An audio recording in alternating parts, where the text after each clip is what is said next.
Do you, yes or no, do you support the road diets, also known as street enhancements or improvements?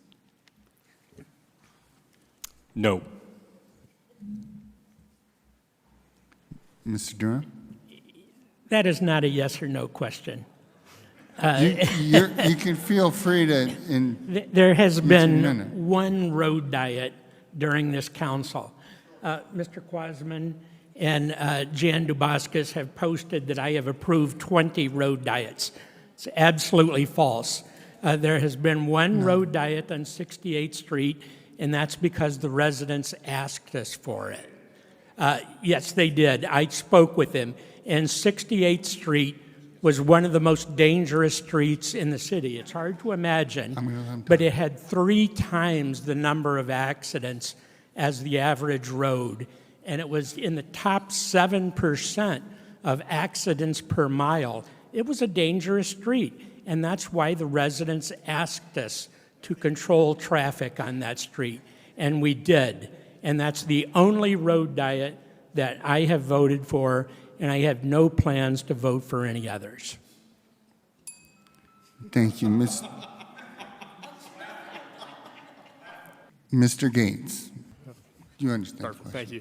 No, I do not support any road diets. I actually live off of 68th Street. I'm proud to say I'm the only true South Scottsdale resident up here today.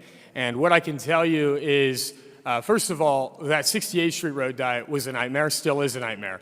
I commute on that road daily, and I've sat at that light cycle 3, sometimes 4 times because I can't, turn right because there's only one lane now. Outside of that, I mean, Mr. Durham here, he has a clear conflict of interest. He posts frequently about his love for cycling, and while I think that's great, I have to say that I don't support something that logistically makes no sense. And when you look at the numbers, road diets have a 1% utility rate. So when I ask somebody if they're willing to sacrifice the wants of 1% for the needs of 99%, I just can't see it as useful. Outside of that, Mr. Durham just said that he's only voted for one road diet. That is not true. He's voted for 2. And he also claimed that there haven't been any road diets. There have clearly been road diets, as he cited with the example on 68th Street. Thank you, sir. Mr. No. Mr. Laus. So I'd like to set the record straight. Also, I've lived in South Scottsdale for 8 years. I've actually currently live on 68th Street in Camelback, and previously I lived on Scottsdale and Osborne, and so I traveled 68th Street very often. And I would also like to say, I don't support road diets. I think most people don't support road diets, and I think most people would also acknowledge that road diets aren't a real issue. My campaign is built around issues that matter, issues that affect everyday citizens. And there's no road diets planned right now. As far as I can tell, the 2 council members on the stage oppose them. Every year we add more lanes to our roads in Scottsdale. And again, I don't oppose it. I mean, I oppose road diets, but I'm not gonna make it a cornerstone of my campaign, something that doesn't actually impact anybody, doesn't help citizens. So respect to my fellow colleagues here. It's not a real issue. Let's focus on things that actually impact citizens. That's my goal. Thank you, sir. Mr. Lettieri. Hey, guys. On February 25th, I presented a citizen's petition here at City Hall. It was signed by over 300 people that have identified 6 roads for reclassification or road diets that they wanted taken off that plan. Now, that's 300 citizens that are speaking out against road diets. I also wonder how they came up with this plan. Now, there was a definitive traffic study done in Maricopa County. It said that bike lanes are not the answer because most of accidents with bikes happen at an intersection. So a bike lane is not going to solve that.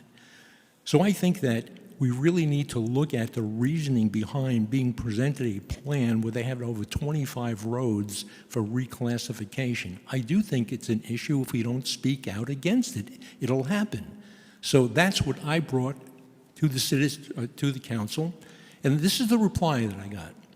They answered within the required time of 30 days, and they said that, thank you for your input, but we're going to go by what the council, the staff represents. Thank you, sir. And Ms. McAllen. So, the word road diet is completely inappropriate. They're traffic calming features. They're ways to save lives. I sat on the traffic subcommittee for Paths and Trails. We reviewed them. There are plans. We have professionals that know what they're doing. Yes, people don't like change. Absolutely, they don't like change. And if it slows you down, there's a purpose. It's saving lives. And people come to our city. People don't want bike lanes. We're a gold medal city. Know your history. The path, all the paths in the city have brought us people that come here for our bike lanes, for our open spaces.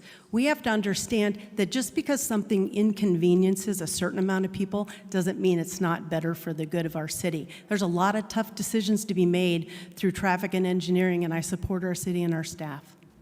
Thank you. Thank you. The next question will start with Mr. Durham. I need to answer the question Oh, first. you're right. I'm sorry. Thank you. I do not support any policies to reduce road widths or take away cars, and neither does the city of Scottsdale. We are adding capacity to our roadways all the time. After all the planned improvements that we have since 2006, we will have added over 146 lane miles to the streets of the city of Scottsdale. We are always positioning ourselves to handle future traffic flows, and that's what we will continue to do. Thank you. Thank you. Mr. Durham, there have been tens of millions in cost overruns on multiple city projects. How do you propose to end this history of failure? Read that again. I'm just having trouble hearing you. There have been tens of millions in cost overruns in multiple city projects. How do you propose to end this history of failure? Well, I would not call that a failure. It's called inflation. Many of our projects were scoped out and planned in 2019, and I think everybody in this room knows that their groceries today don't cost the same as they did in 2019. I wish I could buy a gallon of gasoline for $2 or whatever it was in 2019, but I can't. That's not a failure. That's not my problem. That's simply the results of inflation. But our budget has been able to deal with that. We have contingencies built into the budget. We have cash reserves built into the budget. And we budget very, very conservatively. We're very careful what we do with your money. That's why we have one of the lowest tax rates in the valley and the lowest property tax, one of the lowest property tax rates in the valley. So we are able to handle those situations as a result of our conservative budgeting. Thank you. Mr. Gates. Yeah, I'm learning a lot up here. One of the things I learned today was that inflation has risen 560%. I actually wrote this down in my notes earlier because I assumed that Mr. Durham and most likely Ms. Caputi would answer it in this manner. But the majority council and many other candidates on this stage continue to blame inflation for the really irresponsible budget overruns that have taken place. But current estimates claim that CPI has risen only 19.32% since January of 2021. I may not have a college degree, but I'm smart enough to know that 19.32% does not equal 560%, as seen with the recent sewer project. On that note, it's ridiculous to watch this all unfold. And, really, it also ties back to the argument regarding affordable housing, right? The problem is not the lack of supply. We have over 3,000 available housing units in this city. The problem is inflation is through the roof. So creating more supply is not going to fix the issue. Mr. Quasman. Again, I'm proud to be the only one on this rostrum who's been endorsed by Barry Graham and Kathy Littlefield. And the reason why I'm supported by those two wonderful councilmen, along with Joseph Chaplick and Matt Gress and so many others, is because, most recently, State Senator Warren Peterson is because fiscal management and being smart with your dollars has been a part of my career in both the public and private sectors. I've signed the fronts of paychecks. I know what happens when you have cost overrides. You go out of business, which means that we need those with both the experience, the education. I hold a master's in economics and was taught by Nobel laureates. I'm supported by all of those who believe in fiscal conservatism and responsibility. We can't have a bureaucracy run amok. We need to make sure that that if there are those who are incapable of keeping under budget, they're no longer working in the city of Scottsdale, period. We, the residents, demand it, and they deserve it. Thank you. Mr. Laus. Well, I think it's easy to ask questions about budget. It's easy to look at projects that have gone over their budget and say, why is this happening? Scream fiscal irresponsibility. I think what's more important is that we have people that search for answers and that want to understand why budgets go over, why projects sometimes fail in that regard. And you know, in reference to a recent roundabout project that we had that opponent Mason Gates here complained about recently at a city council meeting, that it went over budget. There's a lot of reasons to that, and it took for me a quick Google search to understand there were sewer issues that had to be addressed, and SRP pipe had to be replaced. And I think if we actually are serious about being fiscally responsible, we have to understand what affects our budget and what affects projects. And we need people who are actually going to take the time and the effort to seek and understand that. Something I would also implement on city council is to make sure that we're actually doing proper audits of these projects. Anytime a project goes over budget, we should do an audit to understand why, and that's something that should be released to the public so they can understand. So that's something that I plan on doing. Thank you, sir. Mr. Lettieri. Got it. When I was at a council meeting where they were presenting the sustainability plan, they also covered the Optima pipeline. That project started out in round numbers at $6 million.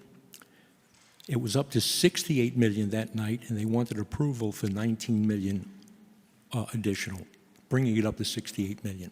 That's quite a difference. Now, I'm CFO of a local company just walking distance from here. That's basically investor funded, and the investors sit on the board. And any project over $25 million, we present to them for their approval. Now, if I presented a project for $25 million and I came in a couple of months later or a year later and said, by the way, it's $68 million, do you think I'd have a job? No. Where's the accountability? Where's the responsibility for tax holders' money? I mean, it's easy just to tax and spend. One of the items that were brought up that night, the council member said, what if we don't approve? The gentleman said we'd have a lawsuit. Well, guess what? I take the lawsuit because that's how we get an answer to why there's that type of overrun. Thank you. Ms. McAllen. Thank you. I think the logical approach is that you have to hold people accountable. That being said, every single project is its own individual project, and that if something occurs that stops that project or something that causes upheaval, whether it's a land issue or whether it's some sort of shortfall, money and all the supplies that go to it, look at what happened during COVID.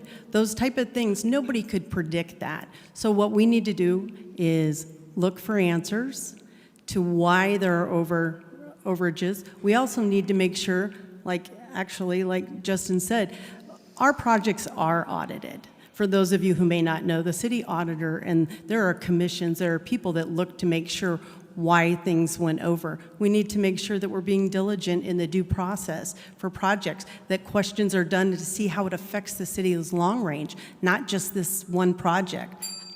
Thank you. Thank you. We have time for one last question.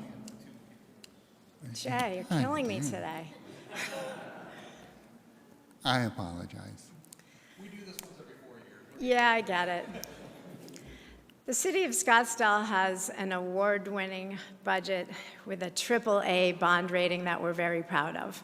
The bonds for 2019 were estimated in 2018. It has been 6 years. I work in construction, and I'm here to tell you that the world is a wildly different place. Incredibly fortunate we are in the city of Scottsdale because of excellent past decisions that have allowed us to have a surplus in our general fund so that instead of going back and telling the residents of the city of Scottsdale, I'm so sorry, we can't give you these wonderful things that you wanted, we've actually been able to make up the difference, again, because of past excellent financial decisions that we've made. And this is nothing to be ashamed of. This is something that everyone on our dais brags about. It's incredible that we've still been able, because of our strong economic engine, because of the fact that we have an incredibly vibrant economy here in Scottsdale, we've been able to deliver these projects regardless of the overruns. In addition, it's apples to oranges. If you have a project that starts in a particular way and becomes a different project completely, like the sewer project where the line became 10 times bigger, of course it's going to cost more. Thank you. Mr. Caceres. Steve. Thank you, sir. May you please restate the question? There have been tens of millions in cost overruns on multiple city projects. How do you propose to end this history of failure? I don't like the word failure. I'm a commissioned officer in the Army of the United States. Failure is not my vocabulary, number one. Number two is just working as a member of a team. Number three, looking at the itemized costs, regular itemized agendas. I don't want to use superfluous or hyperbole language. I don't. That's not who I am. But as I believe, I'm sitting between two council members of council right now, and the budget's 2.5 right now. 10. Okay. You just have to work with staff, and work as a member of the team. And that's me. I'll work as a member of a team.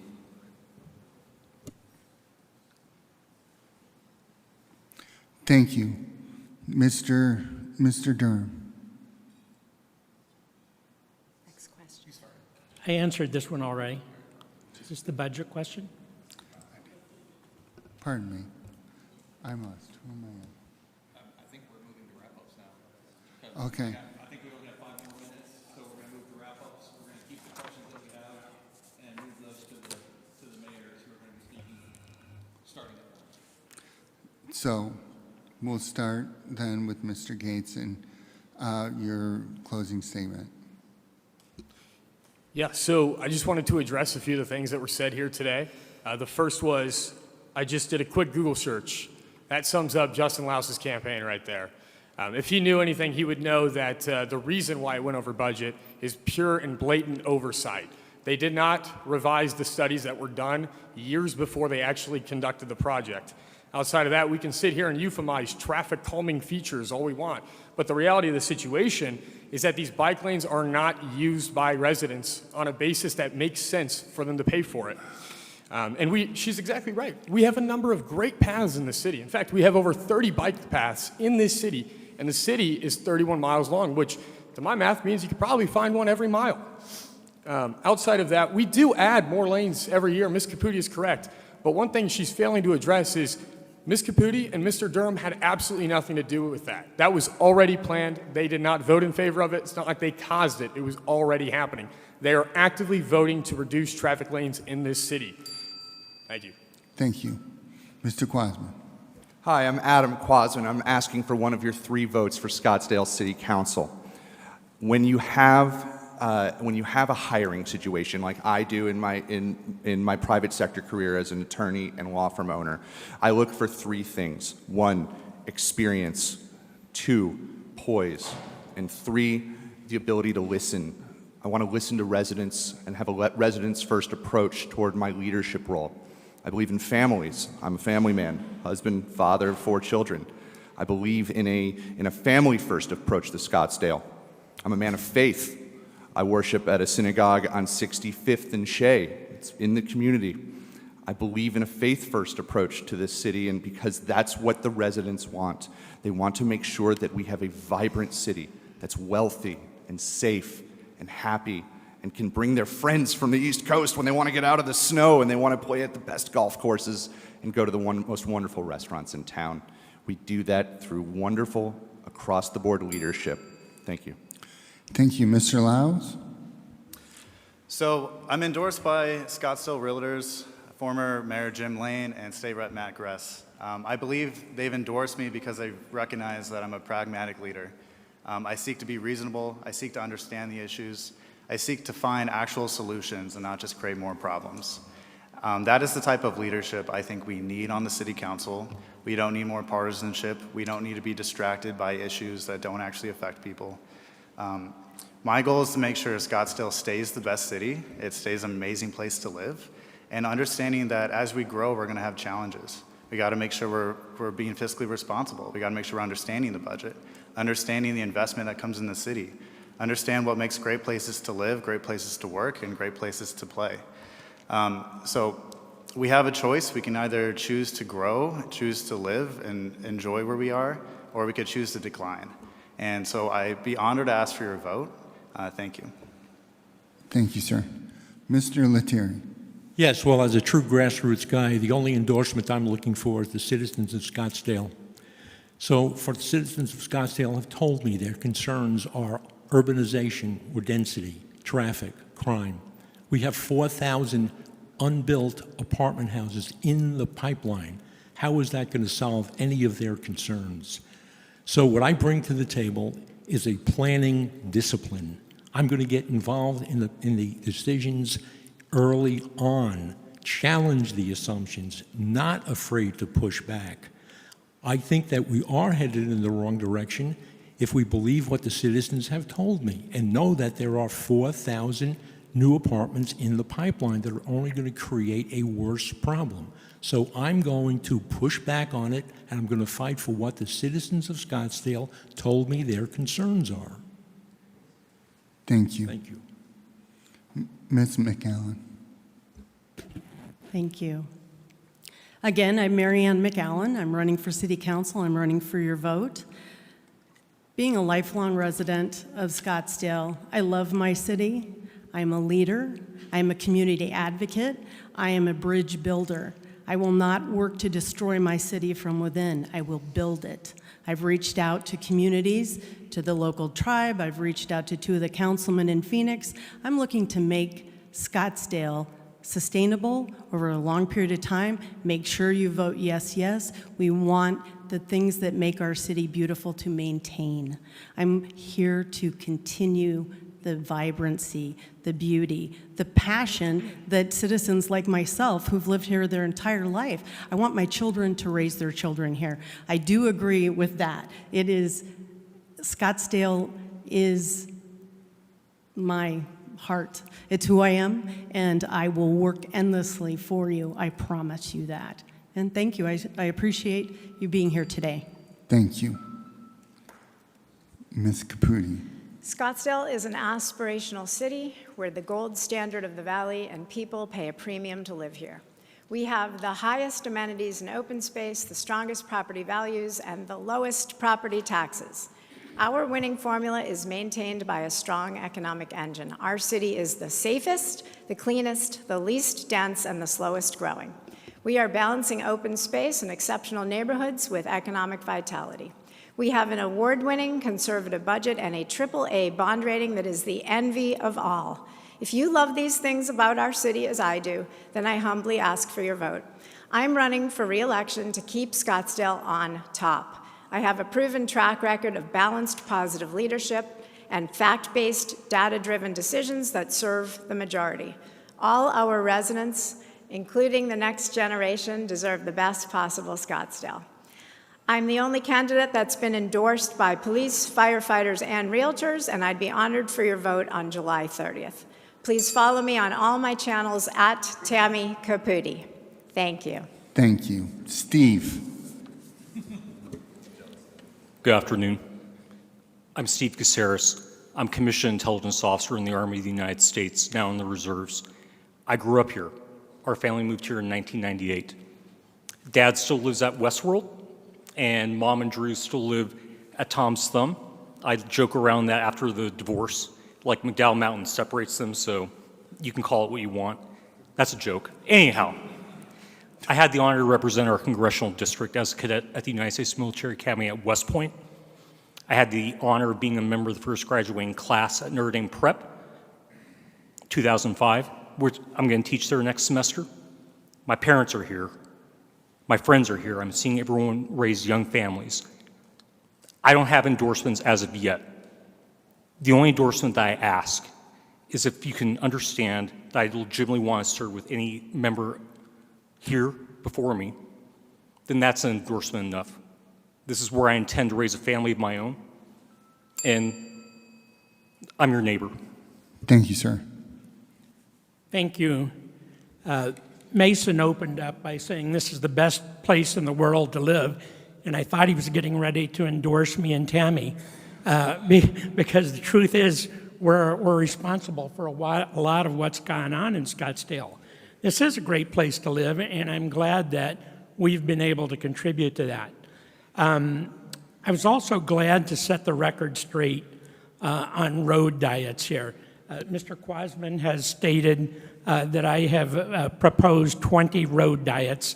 That's insane. I haven't. I have voted for one road diet, and it's not resident-friendly, and it's not family-friendly to keep a road in unsafe conditions. There were two pedestrian fatalities on 68th Street, and if I can do something to fix that, I'm going to do it, and we did it. It's not family first to keep a road in unsafe conditions.